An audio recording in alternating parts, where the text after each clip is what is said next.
जो छूट गया वह आपकी यात्रा का हिस्सा था, मंजिल नहीं। कर्म फल से कोई बच नहीं पाया। जिसने सृष्टि रची उसे भी 14 वर्ष का वनवास भोगना पड़ा।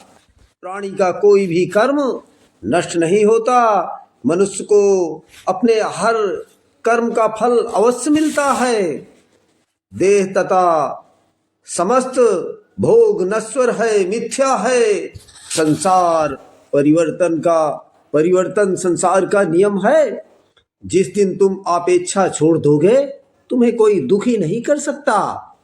महाभारत के भयंकर नरसंहार के बाद पुत्र वियोग में तड़पती गंधारी जब भगवान श्री कृष्ण जी को श्राप देने के लिए आगे बढ़ती है, तब भगवान श्री कृष्ण शांत स्वर में कहते हैं, हे माते, मैं शोक, मोह और पीड़ा इन सबसे परे हूँ।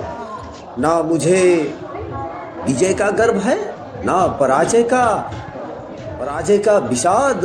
ना मुझे सम्मान बांधता है, ना अपमान।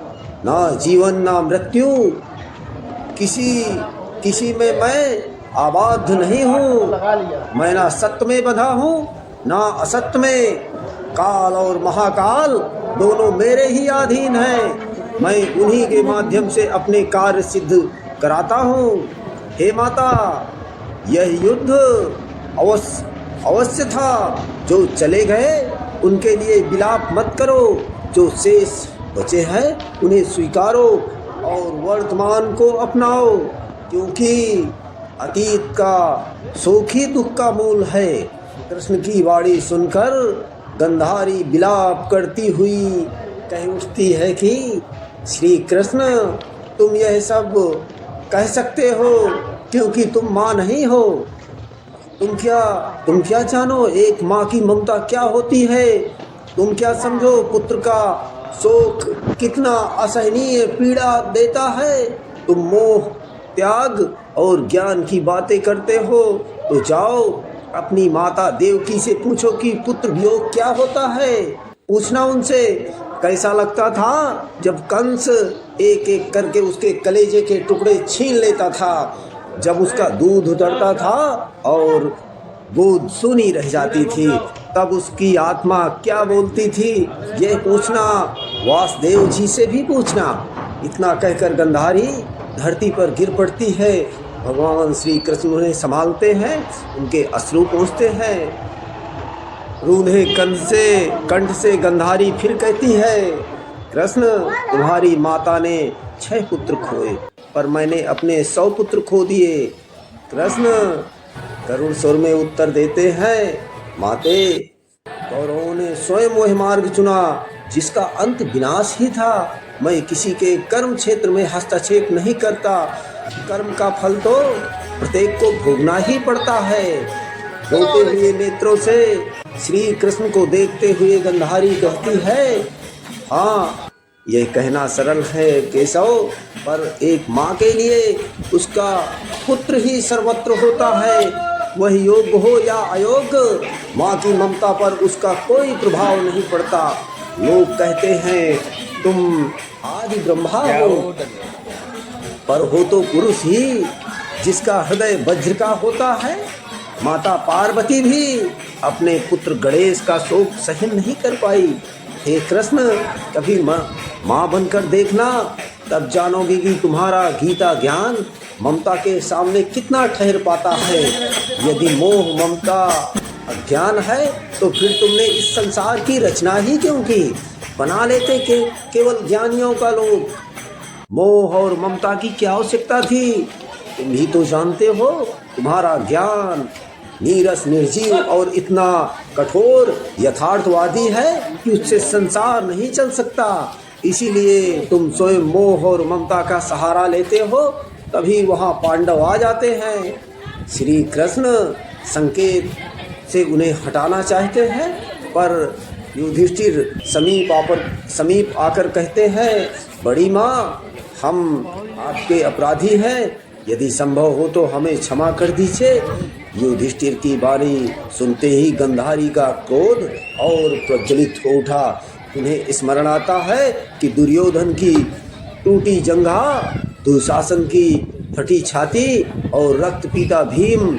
कृष्ण समझ जाते हैं कि गंधारी, भगवान श्री कृष्ण समझ जाते हैं कि गंधारी अब श्राप देने वाली है। अतः व्यंग पूर्वक कहते हैं, हे माता, उस जंघा का टूटना आवश्यक था जिसने आपकी पुत्र वधू का अपमान किया था।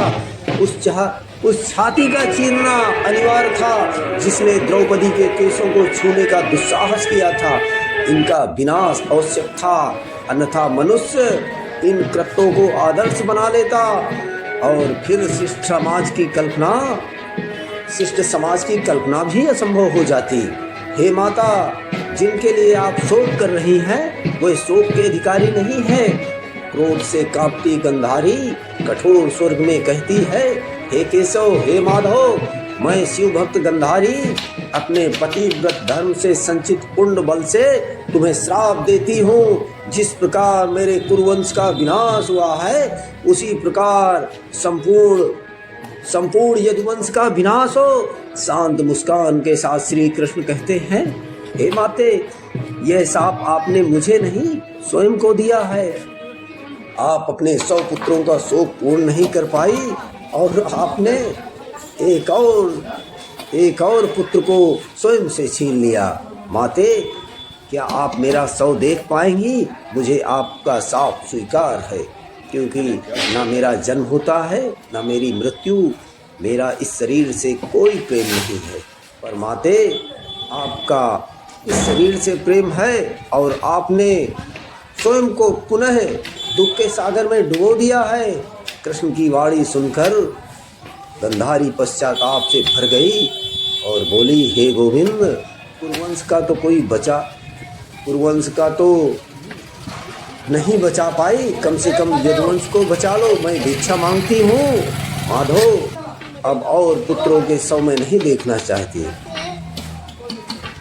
परंतु कृष्ण करुण दृढ़ स्वर में कहते हैं, माते, मैंने कुरुवंश के बाबा से और पूछ ले, और कम पड़ी तो और ले लो किया, ना ही हो गया बाबा जी यदुवंश के कर्म क्षेत्र का हस्तक्षेप करूंगा। अपने कर्मों का फल भोगेंगे जैसे कुरुवंशियों ने भोगा। मैं किसी भी स्थिति में धर्म का त्याग नहीं कर सकता। इसीलिए आप याद रखना, आपको अपने कर्मों का फल भोगना ही पड़ेगा, चाहे आप सर्वशक्तिमान ही क्यों ना हो। ईश्वर का स्मरण इसलिए जरूरी है कि वह आपको सद्बुद्धि दे, क्योंकि जीवन का उद्धार आपके कर्मों पर निर्भर होता है। बोलो अयोध्यापति राजा रामचंद्र की जय। संकट मोचक हनुमान जी महाराज की जय। कामतानाथ स्वामी की जय।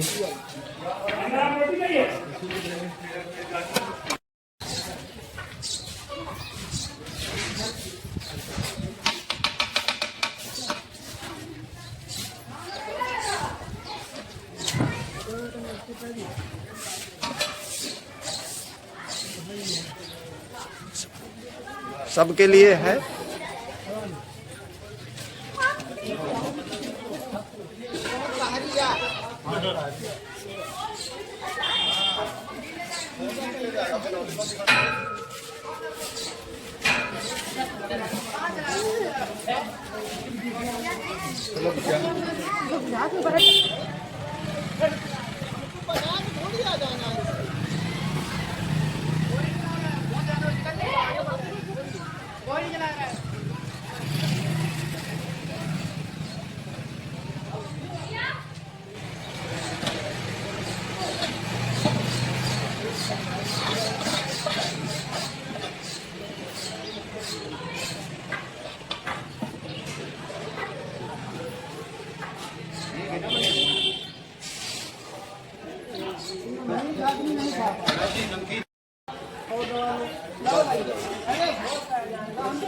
खाली कर देंगे, चले जाएंगे।